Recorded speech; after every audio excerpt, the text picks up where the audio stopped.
Hello everyone, চলে এলাম আবার একটি নতুন ভিডিও নিয়ে। তোমরা সবাই কেমন আছো? আশা করি সবাই ভালো আছো, সুস্থ আছো। আমিও ভালো আছি। আমাদের এখানে মনসা পুজো হবে, ওই জন্য আর কি প্যান্ডেল হচ্ছে। কারণ আমাদের গ্রামে প্রত্যেক বছরই মনসা পুজো হয়। যেদিনকে বিশ্বকর্মা পুজো সেদিনকে আমাদের এখানে মনসা পুজো হয়।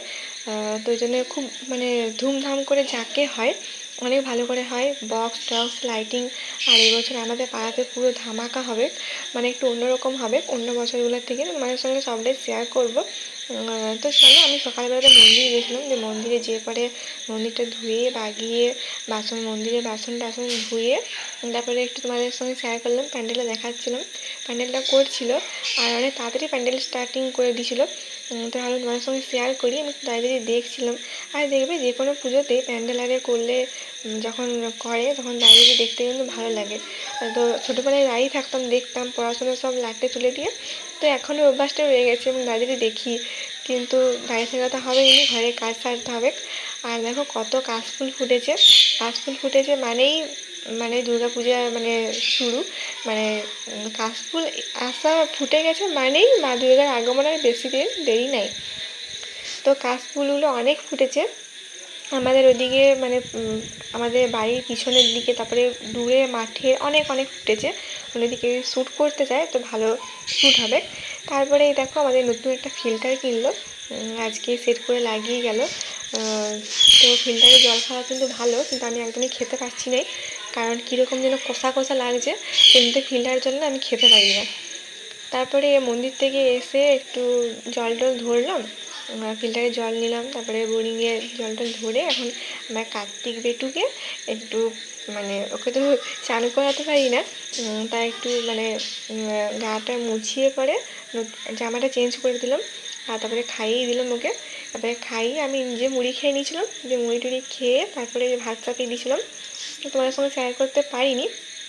তারপরে দেখো আমার এখন রান্না প্রায় কমপ্লিট। এই যে মাংস হবে, মটন হচ্ছে, যে মটনটা ঝোল হবে, আলু আর পেঁপে দিয়ে ঝোল। তো মটনটা হলেই রান্না আমার কমপ্লিট, ভালো করে কষে নিচ্ছিলাম। তারপরে ভাত টাত খেয়ে দুপুরে ভাত ঘুম দিয়েছিলাম। যে বিকালে রুমি এসেছিলো। রুমি হচ্ছে আমার মানে আমার বাপের বাড়ি, আমার দাদুরা তো 5 ভাই। তো দাদুর বড় ভাইয়ের ছেলের মেয়ে, মানে বোন হচ্ছে, আমার থেকে 3 মাসের ছোটো। তুই এসেছিলো, কারণ ওরা কতগুলো কাজ সেলাই বলে সেলাই করবে। তো আমার মেশিনটা না খারাপ হয়ে গেছে মানে আর চলছে না। যতবারই চালাতে যাচ্ছে যতবারই যে মেশিনের সাইডে একটা যে দড়ি থাকে ওটা খুলে যাচ্ছে আর অনেক টাইট হয়ে গেছে, কিছুতেই সেলাই হচ্ছে না। মানে 6 মাস, আমার অপারেশন হলো 6 মাস, তো 6 মাসের বেশি, 7-8 মাস তো মেশিনটা ব্যবহার করিনি, ওরকমই পড়ে আছে। তো ভাবলাম যে বললে আসবে ফোন করে, যে ভাবলাম কি ভালোই হচ্ছে, আসতে হলে দেখবো মেশিনটা ঠিকঠাক আছে কিনা। দেখছি একদম ঠিকঠাক নেই। মেশিনটাকে নিয়ে তো পুরো একদম নাজেহাল অবস্থা দুজনকার। তো আমি ওকে ওটাই বলছিলাম যে তুই একদিনে এরকম অবস্থা, আমাকে তো মানে যখনই সেলাই করতে যায় তখনই কিছু না কিছু মানে হয়ই। আর দেখো মেশিনটা খুলে আর করে সব রাখা হয়েছে, একেবারে ওয়াশ করতে হবে। মানে যখনই প্রথম থেকে না মেশিনের এরকম ড্যামেজই হয়, 2-3টে সেলাই করার পরে পুরো জাম লেগে যায়। তো এখন দেখো অবস্থা পুরো খারাপ হয়ে গেছে, ফোন দেখে দেখে ঠিক করছি কী করে হবে, কী করবো কিছু বুঝতে পারছিলাম না। তুমি বলছিলে ফোনে ইউটিউবে দেখি যে কী করছে, তারপরে দেখে দেখে করবো। দিয়ে এটাকে পুরো খুলে তেল টেল দিয়ে ভালো করে ওয়াশ করলাম, সেরকম কোনো ধুলা টুলা কিছু বেরায়নি, তাও জাম হয়ে যাচ্ছে।